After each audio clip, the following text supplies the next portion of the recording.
కృష్ణం వందే జగద్గురుం వినరో భాగ్యం విష్ణు కథ వ్యాసాయ విష్ణురూపాయ వ్యాసరూపాయ విష్ణవే నమో వై బ్రహ్మనిధయ వాసిష్ఠాయ నమో నమ. శ్రీ విష్ణు సహస్రనామ స్తోత్రంలోని 93వ ఎపిసోడ్ 88వ శ్లోకానికి ఇప్పుడు మనం వేదార్థం యోగార్థం చెప్పుకుంటున్నాం. చెప్పేవాడు చెప్పించేవాడు అంతా శ్రీ మహావిష్ణు. సులభ సువ్రత సిద్ధ శత్రుజిత్ శత్రుతాపన స్వగృహో ఉదుంబరోహ అశ్వత్థ చాణురాంధ్ర నిషూదన. ఓ పరంధామ, శ్రద్ధ తపనలే అర్హతలైన భక్తులకు సులభంగా వశం కాగల భక్త సులభ, నీవు సృష్టి సృజన అనే శుభవ్రతాన్ని చేపట్టిన సువ్రతుడవు. అతీత శక్తులు కలిగిన ఓ సిద్ధపురుష, నీవు శత్రులను సునాయాసంగా జయించే శత్రుజిత్వి. సృష్టి మూలపురుషుడమైన నీ నుండి సకల సృష్టి క్రిందకు జాలువారుతూ వ్యక్తమైంది. ఓ న్యగ్రోధ, అంబరానికి పైనున్న ఉదుంబర, నీవు వృక్షాలలో అశ్వత్థ వృక్షాన్ని. దేవతల శత్రువులను సంహరించే శత్రుతాపన, నీవు చాణురుడు అనే ఆంధ్రదేశ మల్లయోధుడిని సంహరించిన వాడవు. చాణురాంధ్ర నిషూదన, అలాంటి ఆంధ్ర మహావిష్ణువైన నీకు నమస్సుమాంజలి. మహావిష్ణువు శ్రద్ధ తపనలే అర్హతలైన భక్తులకు సులభంగా వశం కాగల భక్త సులభుడు. పత్రం పుష్పం ఫలం తోయం, ఊరకే పెరడులో లభించే పత్రము, పుష్పము, ఫలము, తోయం అంటే ఆకు, వీటితో అర్చిస్తేనే ప్రీతి చెంది కరుణించేటువంటి స్వామి ఉండగా, మరి ఆ స్వామిని ఎంత భక్తితో శ్రద్ధతో అర్చించాలి. శ్రద్ధ తపన, స్వామి సేవ పట్ల శ్రద్ధ, వారిని చేరుకోవాలనే తపన, ఈ రెండే వారికి కావాలి, మరి ఏమీ అక్కర్లేదు. సులభంగా వశమవుతాడు. ఇప్పుడు భక్త సులభుడు భక్తుల హృదయాలలో బందీగా ఉంటాడట. స్వామి సృష్టి సృజన అనే శుభవ్రతాన్ని చేపట్టినవాడు. మనం కార్తీక వ్రతం, ఆశ్వీజ వ్రతం, కేదారేశ్వర వ్రతం, గణపతి వ్రతం, లక్ష్మీ నృసింహ వ్రతం, పార్వతీ పరమేశ్వర వ్రతం ఇవన్నీ చేస్తుంటాం. కానీ సృష్టిని చేయడం అనేటువంటి శుభవ్రతాన్ని చేపట్టినవాడు అతీత శక్తులు కలిగిన సిద్ధ పురుషుడు ఇతడు. సిద్ధులు అణిమ, గరిమ, లగిమ, ప్రాకామ్య ఇటువంటి 8 సిద్ధులు తన వశంలో ఉండినవాడు సిద్ధ పురుషుడు. శత్రువులను సునాయాసంగా జయించే శత్రుజిత్తితడు. వాస్తవానికి మహావిష్ణువుకు శత్రువులు ఎవరూ లేరు, ఆయనే అజాత శత్రువు. అయితే సురల శత్రువులు, సురవైరులు, దేవతలకు ఎవరైతే శత్రువులో వారే ఆయనకు శత్రువులు. అటువంటి స్వామి శత్రువులని, దేవతల శత్రువులని సునాయాసంగా జయిస్తాడు. సృష్టి మూలపురుషుడమైన నీ నుండి సకల సృష్టి కిందికి జారుతూ వ్యక్తమైంది. సకల సృష్టి పైనుండి కిందికి జారుతూ ఉంటుంది. ఆ సృష్టి పైన స్వామి ఈ న్యగ్రోధుడు మాయను పరుస్తాడు. జీవులపైన మాయను పరచి ఆ మాయతో జీవులన్నిటినీ ఆడిస్తాడు. విభూతి యోగంలో చెబుతాడు స్వామి, నేను జూతగాడిలో మహాజూతగాడిని, మాయగాడిలో మహామాయగాడిని, అందరినీ బొమ్మలు చేసి ఆడిస్తూ ఉంటాను అంటాడు. అలాగే స్వామి వృక్షాలలో అశ్వత్థ వృక్షమైన వాడు. అదే విభూతి యోగంలో వృక్షములలో నేను అశ్వత్థ వృక్షమును అని చెప్తాడు స్వామి. అంబరానికి పైనున్నవాడు, అంటే ఆకాశానికనే పైనుండి సృష్టి సృజన చేసిన వాడు. ఆ సృష్టి సృజనలో జీవులన్నిటినీ కిందికి జీవులు జారుతూ ఉంటే వాటిపైన మాయ కప్పినవాడు అని చెప్పుకున్నాం కదా. అలాగే స్వామి అశ్వత్థ వృక్షం అని ఎందుకన్నారంటే ఊర్ధ్వమూలం అవాశాఖం అశ్వత్థం ప్రాప్తిరవ్యయం. సంపార వృక్షం యొక్క కొమ్మలు క్రిందకు వ్రేళ్ళు పైకి ఉంటాయిట. అలా విధంగా ఆ సంసార వృక్షం యొక్క కొమ్మలు కిందకి వ్రేళ్ళు పైకి ఈ అశ్వత్థ వృక్షం సంసార వృక్షంలాగా ఇలా ఉంటుంది అని స్వామి సృష్టిని జాలు వార్చుతూ ఉన్నప్పుడు అంబరానికి పైనున్న స్వామి ఆ క్రిందకు జాలు వార్చుతున్న సృష్టి పైన మాయ కమ్మి వేసినప్పుడు అశ్వత్థ వృక్షంతో పోల్చారు ఆ సృష్టి సృజనని. శత్రువులను సంహరించే శత్రుతాపనుడు. ఇందాక చెప్పుకున్నాం, ఆయనకు శత్రువులే లేరు. అయితే దేవతల శత్రువులే ఆయన శత్రువులు. ఆ దేవతల శత్రువులని సంహరించేటప్పుడు ఆయన చండ ప్రచండు. అదేవిధంగా ఆయన చాణురుడు అనే ఆంధ్రదేశానికి సంబంధించిన మల్లుడిని, కంసుని ఆస్థాన మల్లుడిని సంహరించిన వాడు. ఇక్కడ స్వామి చాణురుడు అనేటువంటి ఆ కాలంలోని సుప్రసిద్ధ మల్లుడిని చంపాడు కంసుని ఆస్థానంలో. కంసుని పిలుపు పైన, కంసుని మధురా నగరానికి వచ్చిన వారిపైన స్వామి సభలో ప్రవేశిస్తూ ఉండగానే చాణురుడు అనేటువంటి మల్లుడిని బలరామకృష్ణుల పైన ప్రయోగించాడు. వారిరువురు ఆ కాలంలోనే సుప్రసిద్ధ మల్లుడు అతడిని సునాయాసంగా ఎత్తి గిరగిరా తిప్పి చంపి పడవేశారు. సుప్రసిద్ధ మల్లుడెక్కడ, 12 సంవత్సరాల బాలురెక్కడ. అది వారి శత్రు సూదన శక్తి. ఇక ఆ కాలంలోని నాగరికతను చెబుతుంది ఈ చాణురాంధ్ర నిషూదనుడు అనేటువంటి విభూతి. అంటే ఆ కాలంలో మధురా నగరం దాదాపు ఢిల్లీ దగ్గర ఉంది. అంత దూరం, దాదాపు 2500 కిలోమీటర్ల దూరం ఆ కాలంలో, అంటే 5000 సంవత్సరాల కింద ఆంధ్రదేశం నుంచి కూడా అక్కడికి వెళ్ళేవారు. అంటే రాజులు గొప్పవారిని, వీళ్ళు కాండ్లను, మల్ల యోధులను, వీరులను, పండితులను, కవులను, యోగులను ఆదరించారు అనడానికి ఇది సంకేతంగా కనపడదు. అటువంటి ఆంధ్ర మహావిష్ణువుతో స్వామిని పోల్చారు. ఇక్కడ కవి శ్రీకాకుళ ఆంధ్ర మహావిష్ణువుకు శ్రీకాకుళంలో గొప్ప ఆలయం ఉంది. ఆయనను శ్రీకాకుళ ఆంధ్ర మహావిష్ణువు అని పిలుస్తారు. అక్కడి నుంచి వలస వెళ్ళినవాడు ఈ చాణురుడు అనేటువంటి మల్లుడు. శ్రీకాకుళాంధ్ర మహావిష్ణువు ఎక్కడున్నా స్వామి అందరికీ అందేవాడు, అంత సులభంగా అందనివాడు. మనం స్వామిని శత్రుజిత్ అని చెప్పుకున్నాం. స్వామి శత్రువులు ఎవరయ్యా అంటే దేవతల శత్రువులే అని చెప్పుకున్నాం. దేవతల శత్రువులు రాక్షసులు. మరి దేవతలకు రాక్షసులు ఎందుకు శత్రువులయ్యారు? రాక్షసులు దేవతలను ఎందుకు ఎప్పుడూ పీడించేవారు?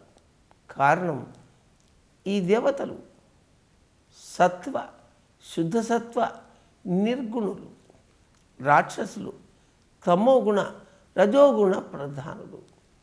గుణలోపం వల్ల, ఆహార దోషం వల్ల, ఎన్విరాన్మెంట్ వల్ల వారు రాక్షసులుగా మారి సాధువులను, సాధుజనులను, ఋషులను, దేవతలను పట్టి పీడించుకొని తినేవారు. వారి యొక్క పీడను భరించి భరించి భరించి ఇక తప్పదు అనుకున్నప్పుడు వారందరూ దేవేంద్రునికి మొరపెట్టుకుంటే, ఆ దేవేంద్రుడు బ్రహ్మకు మొరపెట్టుకుంటే ఆ బ్రహ్మ వారితో కలిపి వైకుంఠానికి వెళ్ళి విషయాన్ని శ్రీ మహావిష్ణువుకు చేరవేస్తే ఆయన సందర్భాన్ని బట్టి అవతారం తీసుకుని జన్మ తీసుకుని భూమిపైకి వచ్చి వారిని ఆ తమో రజోగుణ ప్రధానులని సందర్భ సహితంగా వారిని చంపేవాడు. కొందరికి హితవు చెప్పేవాడు, మరికొందరికి సవ్య మార్గాన్ని నేర్పేవాడు, తప్పదన్నప్పుడు చంపేవాడు. మరి దుష్ట శిక్షణ, శిష్ట రక్షణ ఇవన్నీ యొక్క స్వామి విభూతులలో భాగాలు. ఎవరైనా ఎప్పుడైనా ఏదో ఒక సమయంలో ఈ భూమి నుండి వెళ్ళిపోవలసిందే. దుర్మార్గులు, దుష్టులు తమ చావును తాము చేతులారా కొని తెచ్చుకుంటారు. యోగ్యులు, దేవతలు, యోగులు వారు. దేవతలైతే మరణం లేనివారు, యోగులు ఇచ్చా మరణాన్ని పొందుతారు, లేదా వారి ఆయుష్ తీరిన తర్వాత వెళ్ళిపోతారు. మరణం అనేది ఒకటి ఇచ్చా మరణం, 2 స్వచ్ఛంద మరణం, 3 ఆయుష్ తీరిన మరణం, 4 చంపబడి మరణించడం, 5 బలవంతంగా తమను తాము చంపుకోవడం. మరణం ఇన్ని రకాలు. సాత్వికులు ఆయుష్ తీరిన తర్వాత మరణిస్తే, రాక్షసుల లాంటి వాళ్ళు, దుర్గుణులు వారి పాపం పండినప్పుడు వారి ఆయుష్ తీరినా తీరకపోయినా గొప్పవారి చేతిలో హతమవుతారు. మరి వారి జీవితాలని వారు పండించుకుంటే, సక్రమ మార్గాన్ని నడిపించుకుంటే వారికి ఈ బలమైన మరణము ఉండదు, ఆపత్ మరణము ఉండదు, చంపబడము ఉండదు. అందుకే రాజకీయ నాయకుల గురించి అనుభవజ్ఞులు చెప్తారు, రాజకీయాలలో హత్యలు ఉండవు, ఆత్మహత్యలే ఉంటాయి. అంటే తమను తామే పాడు చేసుకుంటారు, తమను తామే చంపుకునే స్థితిని తెచ్చుకుంటారు వారు. దుర్జనులకు ఇటువంటి గతి తప్పదు. సజ్జనులకు వారికి కోరుకున్న రకంగా చావు లభిస్తుంది. ఏవో తప్పనిసరి పరిస్థితుల్లో సజ్జనులు దుర్జనుల చేతిలో మరణించడం జరుగుతూ ఉంటుంది. మరి ఎలా ఉంటుంది ఈ దుర్జన మరణం?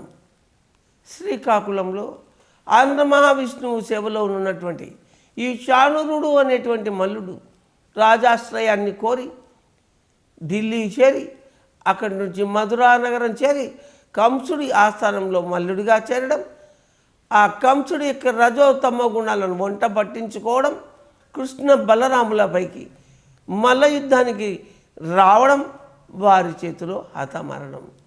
హాయిగా ఇంటి వద్ద ఉంటే వాడికి ఎంత సుఖంగా ఉండేది, అంత దూరం వెళ్ళడం ఏంటి, బలవన్ మరణం పొందడం ఏంటి? ఎందుకు వస్తాయి ఇవి? చేతులారా చేసుకున్నటువంటి దుష్కృత్యాలు. అందుకే పెద్దవాళ్ళు చెప్తారు, చేసుకున్న వారికి చేసుకున్నంత మహాదేవా అని. వినాశకాలే విపరీత బుద్ధి. వినాశకాలము దాపురించినప్పుడు విపరీత బుద్ధులే పుడతాయి. పెద్దవాళ్ళ మాటలు చద్దెన్నపు మూటలు. వింటే బాగుపడతాం, వినకపోతే అనుభవిస్తాం. ఎవరు ఏమీ చేయలేరు దానికి. కనుక దీపం ఉండగానే ఇల్లు చక్క పెట్టుకోవాలి అనే నానుడిని అనుసరించి ఈ జీవితకాలంలో ధ్యానం చేయాలి, అహింసా మార్గంలో జీవించాలి, సన్మార్గంలో ప్రవర్తించాలి. నీచ ప్రవృత్తిని తమో రజోగుణాలని వదలాలి. అప్పుడే మన జీవితానికి సద్గతి. భగవంతుడు అందరినీ సర్వకాల సర్వావస్థలందు సహస్ర శీర్ష పురుష 1000 తలలతో 2000 కన్నులతో 1000 బాహువులతో చూస్తూ ఉంటాడు. ఆయనకు అన్నీ తెలుసు, అంతా తెలుసు. ఆయన చేతులు ఎంత దూరమైనా చాపబడతాయి. ఆ కాళ్ళు ఎక్కడికైనా వెళతాయి. ఆ కళ్ళు దేనినైనా చూస్తాయి. ఆ చెవులు దేనినైనా వింటాయి. ఆ నాలుక ఎంత దూరమైనా కూడా రుచి చూస్తుంది. ఆ నోరు ఎంత దూరమైనా తన వాణ్ణి వినిపిస్తుంది. ఆ ముక్కు ఎంత దూరంలో ఉన్న విషయాన్నైనా వాసన చూస్తుంది. ఆ చర్మం దేనినైనా స్పర్శించగలుగుతుంది. దీనినే అనంతత్వం అంటారు. ఈ అనంతత్వం ఇందాక చెప్పుకున్నాం. స్వామి అంబరానికి పైనున్నవాడు అని, ఆకాశానికి పైనున్నవాడు. అసలు ఆకాశంలో ఏముందో మనకు తెలియదు. వేదవ్యాసుడు చెప్తాడు, సముద్రాలన్నిటి ఒడ్డున కల ఇసుక రేణువులు ఎన్ని ఉన్నాయో అన్ని పాలపుంతలు ఉన్నాయని. ఒక్కొక్క పాలపుంతలో మరల ఎన్ని లోకాలు, ఎన్నెన్ని లోకాలు. అంటే ఈ సముద్రం అనంతమైనది, అఖండమైనది. దాని మొదలు తుది ఎవరికీ తెలియదు. అటువంటి అనంత మహా ఆకాశానికి పైనున్నవాడు అంటే ఆ స్వామి ఎంత ఉత్కృష్టుడు, ఎంతటి గొప్పవాడు, ఎంతటి విస్తీర్ణం కలిగిన వాడు ఎవరైనా చెప్పగలుగుతారా? ఊహించడానికి కూడా, వారి యొక్క విస్తృతిని ఊహించడానికి కూడా ఎవరు సాహసం చేయజాలరు. అందుకే వారి వైపు కన్నెత్తి చూడడం కూడా అంత సులభం కాదు. అటువంటి మహనీయులు సులభంగా భక్తుల చేతికి దొరుకుతారు. చెప్పుకున్నాం కదా ఇందాక, ఆ స్వామి మనకు దొరకడానికి కావలసినవి 2 శ్రద్ధ, తపన. దీన్నే సిద్ధి బాబా మరొక రకంగా చెప్తారు, శ్రద్ధ సబూరి అని. అవే శ్రద్ధ, తపనలు. ఏవైనా చెప్పినవే మరల పాత సీసాలో కొత్త సారా అన్నట్టుగా విభిన్నంగా, విస్తృతంగా స్వామి విభూతులు వివిధ శృతులతో కలిపి చెప్పబడుతూ ఉంటాయి. వివిధ యోగులతో వివిధ చోట్ల. ఇదంతా కూడా సృష్టి తత్వంలోని అనంతత్వం. సకల చరాచర సృష్టికి మూలమైన ఆ అనంతుడు ఆదిశేషునిపై పవలించేవాడు, భూభారాన్ని మోసేవాడు, సకల లోకాలను సృష్టించినవాడు, సకల సృష్టిని లయించినవాడు, సకల సృష్టిని పాలించేవాడు. ఇందుగలడని అందులేడని సందేహంబు వలదు, ఎందెందు వెతకి చూసిన అందందే గలడు చక్రి జ్ఞానవాగ్రని వింటే. ఇంతటి అనంతుడు ఎక్కడున్నాడయ్యా అంటే ఎక్కడైనా ఉన్నాడు అని స్తంభము పగలగొట్టినప్పుడు తండ్రికి చూపిస్తాడు. నృసింహుడిని ప్రహ్లాదుడు తన తండ్రి హిరణ్యకశిపుడికి. ఈ విధంగా స్వామి యొక్క అనంతమైన విభూతులను చెప్పుకోవడం తప్ప తెలుసుకోవడం, పూర్తిగా గ్రహించడం ఎవరికీ తరం కాదు. అట్టి ఓ స్వామి, ఓ ఆంధ్ర మహావిష్ణువు, నీకు నమస్సుమాంజలి. యోగార్థం. ఓ పరంధామ, అత్యంత తపనతో తపస్సు చేసే తాపస్సులలో అనురూపంలో ఉన్న కుండలిని బ్రహ్మత్వాన్ని సైతం వశం చేసుకోగలరు. ధ్యానమనే సువ్రతాన్ని చేసే వీరు ఆత్మశక్తితో అగ్ని రాల్చి ఉన్నత చైతన్య పరిధులను అధిరోహిస్తారు. శూన్యాకాశంలో విహరిస్తూ అనంత ప్రాణవాహిని దివి నుండి భువికి ఆకర్షించే సిద్ధయోగులు అంతఃశత్రులను సునాయాసంగా నిర్వీర్యం చేస్తారు. విరాట్ జ్ఞాన వృక్షంగా వర్ధిల్లి విస్తరించిన తమ జ్ఞాన శాఖలతో అనేక జీవులకు జ్ఞాన నీడతో ఊరట కలగజేసే యోగులకు యోగ సుమాంజలి. స్వామి తన యొక్క విభూతులను యోగులు పొంది వారు చేసే విన్యాసాలను ఆనందంగా పరిపిస్తూ ఉంటాడు. అటువంటి యోగులు వీరు తపస్సు చేస్తారు, అంటే ధ్యానం చేస్తారు. ఇలా తపనతో చేస్తారు. అందుకే తపనతో చేసేది కనుకనే అది తపస్సు అని పిలువబడుతుంది. ఏమిటయ్యా ఈ తపన? స్వామిని పొందాలనే తపన, లోక కళ్యాణానికై తపన, సంసారాన్ని అవలీలగా జయించడానికి తపన, ప్రపంచానికి మేలు చేయాలనే తపన. ఈ తపన కూడా అత్యంతంగా ఉంటుంది తాపస్సులలో. ఈ తాపస్సులలో ఈ తపనకు తగినట్లుగా ఉత్తేజమవుతున్నటువంటి అనురూపంలో ఉన్నటువంటి కుండలిని, ఈ కుండలిని బ్రహ్మత్వాన్ని సైతం వశం చేసుకోగలదు. ఏమిటయ్యా ఈ కుండలిని? అణురూపంలో ఉంటుంది. అణువు అంటే ఏంటి? ఒక అణువు అంటే ఒక గురువింద గింజంత ఉండేదాన్ని ఒక అణువు అని చెప్పుకుంటాం. ఇంకా సూక్ష్మంగా ఉండేదాన్ని పరమాణువు అని చెప్పుకుంటాం. గురువింద గింజంత అణువు ఇది ఒక ఆటం బాంబును సైతం చేస్తుంది. అంత శక్తి ఉంది శరీరంలోని మూలాధారంలోని ఒక అణువుకు. కొన్ని అణువులు చేరితేనే అవి లఘు అణువులు అవుతాయి.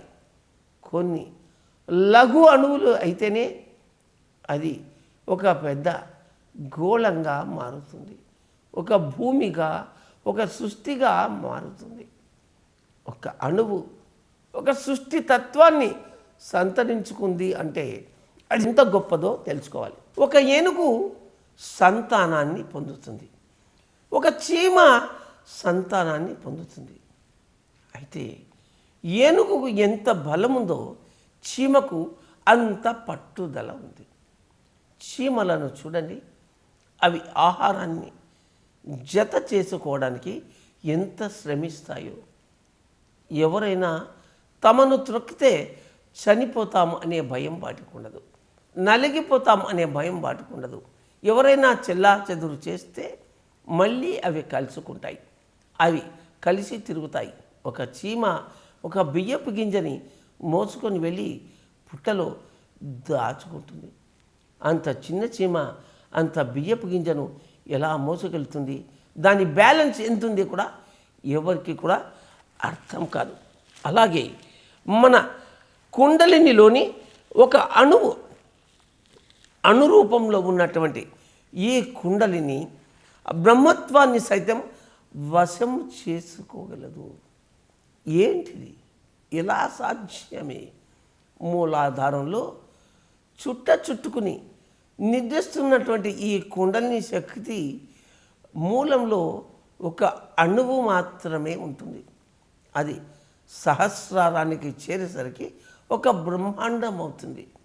ఒక ఉదాహరణకు మరి కృష్ణా నది మహాబలేశ్వరంలో జన్మిస్తుంది, గోదావరి నాసికలో జన్మిస్తుంది. ఇవి జన్మస్థలంలో చిన్న చలమలాగే ఉంటాయి. అదే గోదావరి సముద్రంలో తూర్పు గోదావరి జిల్లాలో, పశ్చిమ గోదావరి జిల్లాలో సముద్రము కలిసేటప్పుడు అది 42 లక్షల క్యూసెక్కులకు పైగా నీటితో సముద్రంలో కలుస్తుంది.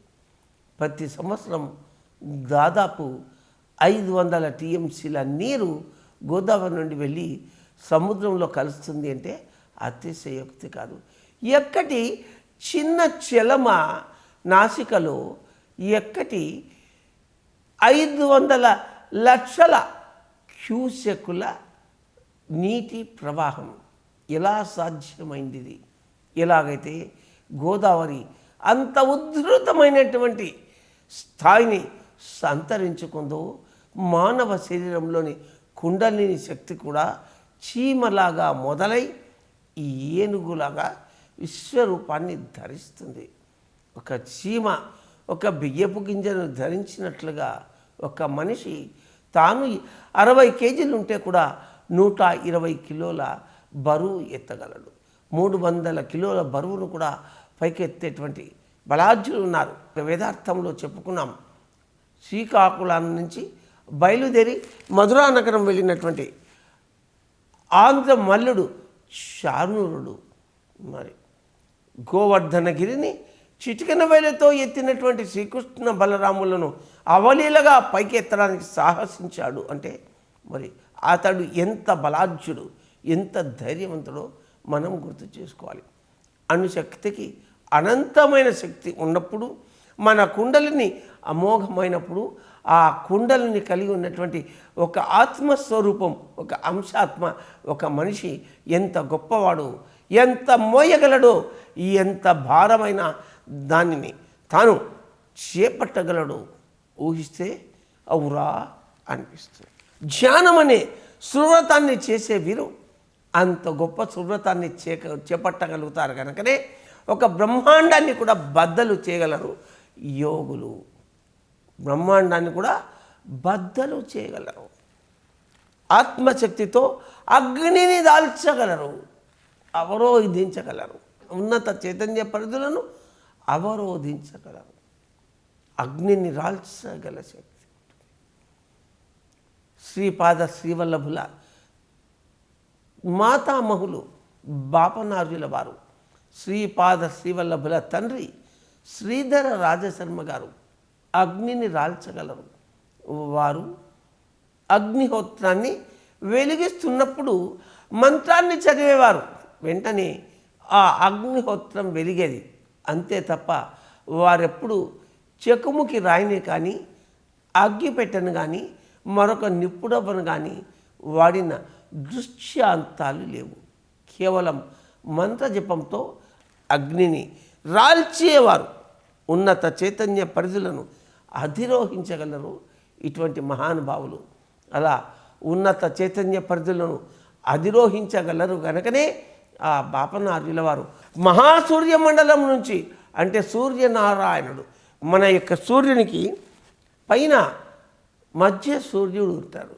ఆ మధ్య సూర్యుని పైన కేంద్ర సూర్యుడు ఉంటారు.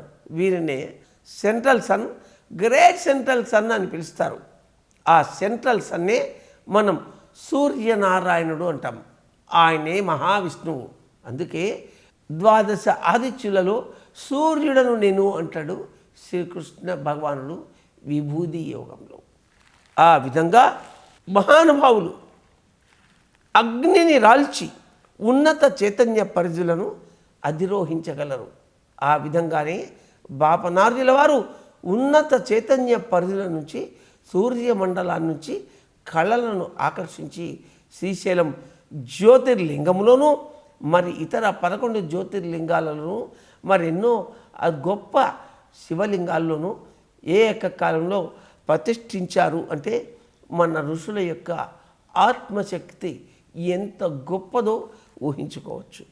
శూన్యాకాశంలో విహరిస్తూ అనంత ప్రాణవాహినిని దివి నుండి భూమికి ఆకర్షించేవారు ఈ శుద్ధ యోగులు. శూన్యాకాశంలో విహరిస్తూ అనంత ప్రాణవాహిని దివి నుండి భూమికి ఆకర్షించేవారు సిద్ధ యోగులు. ఇలాంటి యోగులు ఎంతోమంది ఉన్నారు మన వైదిక చరిత్రలో. శూన్యాకాశంలో ఉన్నటువంటి అనంత ప్రాణవాహిని ఇది యూనివర్సల్ ఆక్సిజన్. మనమే దాన్ని విశ్వశక్తి అంటాం, కాస్మిక్ ఎనర్జీ. ఇది అనంత ప్రాణవాహినితో కూడి ఉంటుంది. భక్తుల, జ్ఞానుల, యోగుల సహస్రారాల నుంచి వారి శరీరాలకు, వారి శరీరాల నుంచి ఈ భూమిపైకి ప్రవహిస్తూ ఉంటుంది ఈ ప్రాణవాహిని. దివి నుండి భూమికి దిగి వచ్చి దీనిని ఆకర్షించగలరు సిద్ధయోగులు. వీరు అలా అనంత ప్రాణవాహినిని ఆకర్షించి తమలోని తమ అంతఃశత్రువులను సునాయాసంగా నిర్వీర్యము చేయగలరు. మామూలుగా శత్రునాశనం అని చెప్తాం. శత్రునాశనం అంటే మన శత్రువులు ఎవరో వారిని చంపడం అనుకుంటాం. కాదు. మహాశత్రు వినాశనం అంటే మనలోని మహాశత్రువులు అరిషడ్ వర్గాలు కామ, క్రోధ, మోహ, లోభ, మద, మాత్సర్యాలు వీటిని ఈ అంతఃశత్రువులను సునాయాసంగా నిర్వీర్యం చేయగలరు సిద్ధ యోగులు. విరాట్ జ్ఞాన వృక్షంగా వర్ధిల్లి వీరు విస్తరించిన తమ జ్ఞాన శాఖలతో అనేక జీవులకు జ్ఞాన నీడతో ఊరట కలగ చేయగలరు. శ్రీపాద శ్రీవల్లభులు కురువపురంలో పగలు, ఆ కృష్ణానది వెలుపల పంచదేవ్ పహాడ్లోను, సాయంకాలం రాత్రి దివ్యంలో ఉన్న కురువపురంలోను దర్బారు చేసేవారు, కొలువు తీరేవారు. విరాట్ జ్ఞానవృక్షంగా వర్ధిల్లి తమ జ్ఞాన శాఖలతో ఎంతోమందికి జ్ఞానోపదేశం చేసేవారు. ఎన్నో వివాదాలని పూర్తి చేసేవారు. ఎంతోమందికి ఎన్నో వరాలను ఇచ్చేవారు. అలాంటి వారే షిర్డీ బాబా. షిర్డీలో ప్రతిరోజు సాయంకాలం నిమ్రవృక్షము ఛాయలో కూర్చుని భక్తులందరినీ పలకరించేవారు. వారిచ్చే దక్షిణలను స్వీకరించేవారు. దానికి 10 రెట్లు 100 రెట్లు ఇతరులకు ధనరూపేణ సహాయం చేసేవారు. అనేక జీవులకు జ్ఞాననిడితో ఊరట కలగజేసేవారు ఇలాంటి యోగులు. ఇటువంటి యోగులు మేధావులు, శాస్త్రజ్ఞులు, సంగీతకారులు. వీరు నిత్యము ధ్యాన యోగులై జ్ఞానాన్ని మరింతగా పెంపొందించుకోవడానికి తాము ఎంతో సాధన చేసేవారు. వీరికి ప్రేరణగా రాగాలు వచ్చేవి. కవులకు శృతిగా అసు కవిత్వం వచ్చేది. నాట్యకారులకు ప్రేరణగా నాట్యంలో ఏ భరత మహాముని నుండో, ఏ నటరాజు నుంచో మరొక నాట్య విన్యాసం గోచరమయ్యేది. ఒక ఇంజనీర్కు విరాట్ పురుషుని నుండి, విశ్వకర్మ నుండి ఒక కొత్త సూత్రం అంటేది, ఒక కొత్త ప్లాన్ దొరికేది, ఒక కొత్త మార్గం దొరికేది. ఏదైనా ఎప్పుడైనా ఒక పిరమిడ్ మాస్టర్కి ఒక ప్లాన్ అవసరం అనుకుంటే ఎవరైనా మాస్టర్ను ఇన్వైట్ చేస్తే ఆ మాస్టర్ వచ్చి ఒక కొత్త ప్లాన్ ఇచ్చి వెళ్ళిన సందర్భాలు ఎన్నో ఉన్నాయి. అలాంటిదే ఈ మారంకు ఉన్నాయి. ఇది ఇలా సాధ్యమవుతుంది కేవలం ప్రేరణ. ఈ ప్రేరణలు ఎలా వస్తాయి? అనంతత్వంతో అనుసంధానమైతేనే ఇది సాధ్యం. భూమి ఆకాశాలలో విహరిస్తూ ఉంటారు సూక్ష్మ శరీరంతో ఈ యొక్క యోగులు, అంటే మాస్టర్లు. వీరు తమ ఆత్మశక్తితో ఎక్కడికైనా వెళ్ళగలరు, ఎవరితోనైనా అనుసంధాన పడగలరు, ఎవరినైనా సందేశము తీసుకోగలరు. అతల వితల సుతల తలాతల రసాతల మాతల పాతాల లోకాల 7 భూలోకం, భూవర్లోకం, శివలోకం, మహలోకం, జ్ఞానలోకం, తపోలోకం, సత్యలోకం, పైలోకాలు 7 14 లోకాలలో కూడా సునాయాసంగా విహరించగలరు వీరు సూక్ష్మ శరీరంతో. గాలి రీతి విశ్వ లోకాలలో నుండు దివుల భూవుల మధ్య తిరగగలవు, నీవు లేని చోటు నిక్కంబు కాలేదు. కాళికాంబ, హంస కాళికాంబ. చేతులు కట్టుకొని, కాళ్ళు కట్టుకుని, నోరు కట్టుకుని, కళ్ళు కట్టుకుని, మనసును కట్టేసి, మనసు తలుపులు మూసి ఆత్మ తలుపులు తెరుచుకున్నప్పుడు విశ్వశక్తి ఆవాహనం కలిగి ఆ పైన సూక్ష్మ శరీరం విడుదలై వీరు ధ్యానమగ్నులై శరీరంతో ఇక్కడ ఉంటారు, సూక్ష్మ శరీరంతో పై క్రింది లోకాల్లో ఎక్కడైనా ఉంటారు. మనం లేని చోటు నిజంగా నేనే లేదు అంటున్నాడు వీరబ్రహ్మేంద్ర స్వామి. కండ కుండలించి కుండలి నాడించి జమలిమోత నాగ స్వరము నూప, నాగు పాము లేచి నాట్యము చేయును కాళికాంబ, హంస కాళికాంబ. కండ అంటే మానవ శరీరం, కుండ అంటే మణిపూరక చక్రం. అక్కడి నుండి సూక్ష్మ శరీరం విడుదలవుతుంది. 2 DNA అక్కడి నుంచి విడుదలై 2 తాచుపాములు కోరుకుని అంటే సృష్టికార్యం చేస్తున్నప్పుడు అవి ఇలా ఉంటాయి. మనుషులు సృష్టికార్యం చేస్తుంటే శివాకారంలో ఉంటారు. అలా 2 పాములు సృష్టికార్యం చేస్తూ ఉన్నట్లుగా ఆ 2 డెంగే మరి మన కుండలిని శక్తి పెనవేసుకొని జుమ్ అనే నాదంతో వెళ్తుంటే సూక్ష్మ శరీరం పైకి వెళ్తూ ఉంటే మూలాధారం నుంచి స్వాధిష్టానానికి మణిపూరకానికి చేరినటువంటి ఆ యొక్క కుండలిని సూక్ష్మ శరీరంగా మారి క్రమంగా అనాహతం విశుద్ధం ఆజ్ఞలు దాటి సహస్రానికి చేరిన సందర్భాలు ఎన్నో ఉన్నాయి.